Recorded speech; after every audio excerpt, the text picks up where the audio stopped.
Stand in the middle of the Mezquita in Cordoba and you lose track of where you are and when.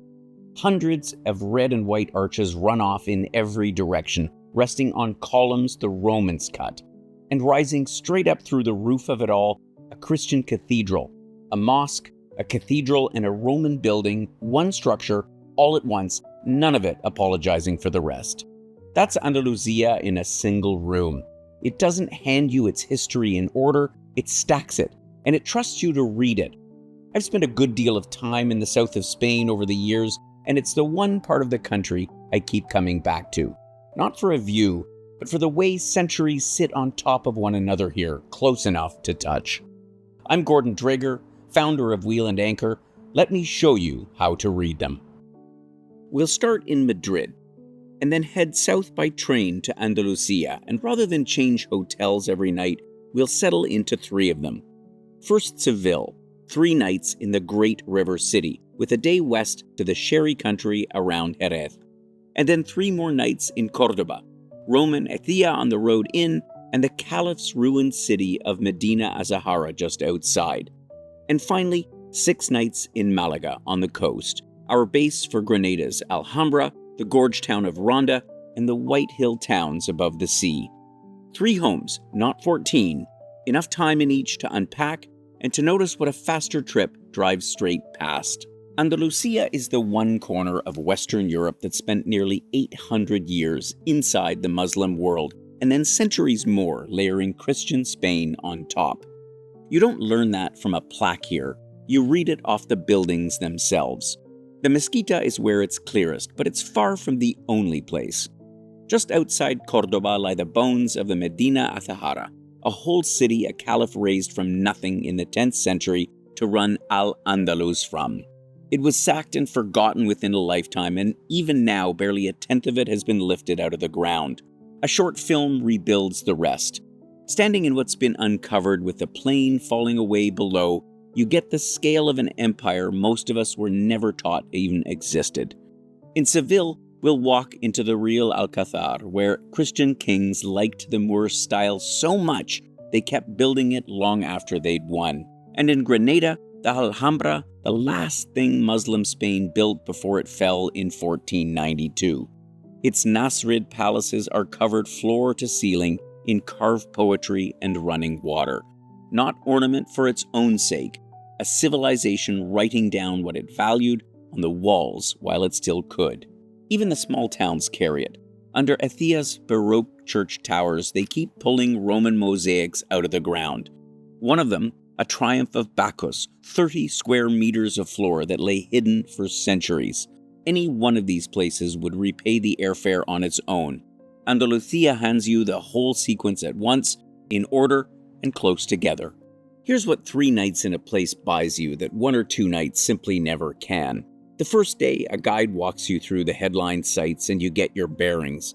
But it's the second and third days, the ones that leave you that extra bit of time to poke around on your own, that people come home talking about.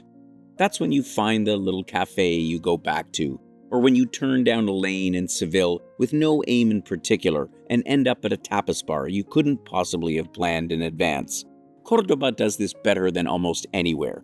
Its old streets hide interior patios, courtyards of plants and tile the city is quietly famous for, and the way you find them is by wandering, slowly, with the afternoon to spare. I've spent whole free days in that city doing very little in terms of checking off the tourist sites, yet I remember just about all of it. We build the trip this way on purpose. It's not a race to tick off a country. Some days are structured, and plenty aren't. And after a few days in one spot, something shifts. You stop feeling like a visitor and start feeling, at least for a moment, like you live there. The waiter knows your order. You develop opinions about which square is best in the morning. That's the part a coach tour can't sell you, because it's made of time, not of sights. The exchange that built Andalusia never really stopped. You can still taste it and hear it, and a good deal of what we do here is exactly that. Take sherry. In Jerez, we'll go down into a bodega where the wine is aged by a method called the solera.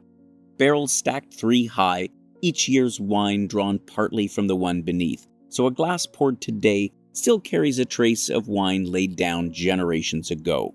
you'll taste the range, from bone-dry fino to dark, nutty oloroso. It's less a drink than a piece of living history you can hold in a glass.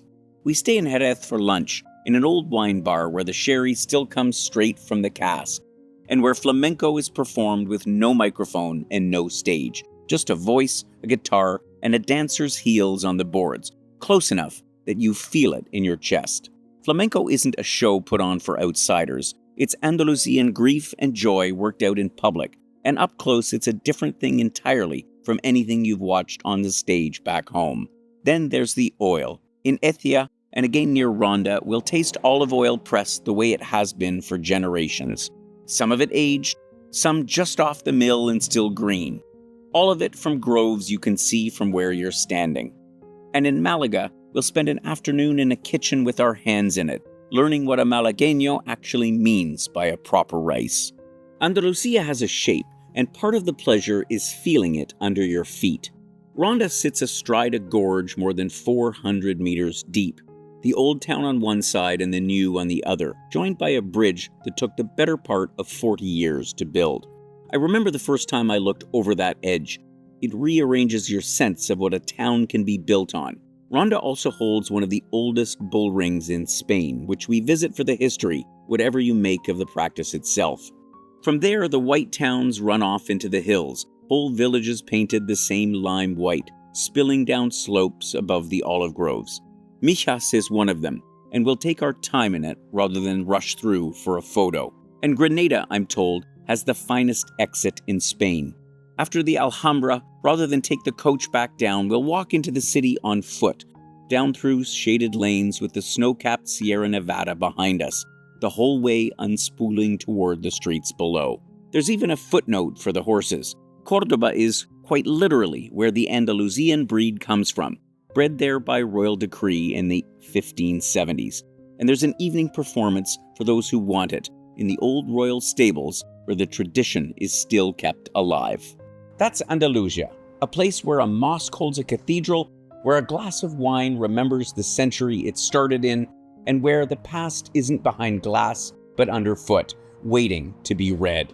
3 cities to call home, a small group of curious Canadians, and the unhurried days it takes to let all those layers come into focus. Come and read them with us.